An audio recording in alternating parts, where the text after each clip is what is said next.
Hello everyone and welcome. On this video I'm going to walk you through how to use DNS over HTTPS instead of system's DNS setting. Yes, this is a feature. Use DNS over HTTPS instead of system's DNS setting. It's a feature you can set to enable or disable it. Let's go. How do you enable or disable it? It's quite simple. From the home menu, you right click, select settings. On the left menu over here, click on browser. On the right, scroll all the way down. Here, on the system, you can see use DNS over HTTPS instead of the system's DNS settings. So you turn it on.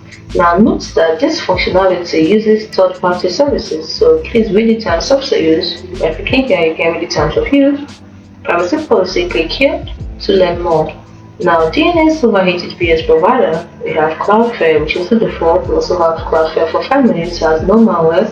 We have Cloudflare actually for families, no malware or other content, or Google public DNS. You can also enter your own custom DNS query URL like this one.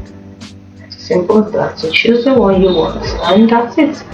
Hope you found this video helpful. Do not forget to like and subscribe to the channel for more. Thanks for watching.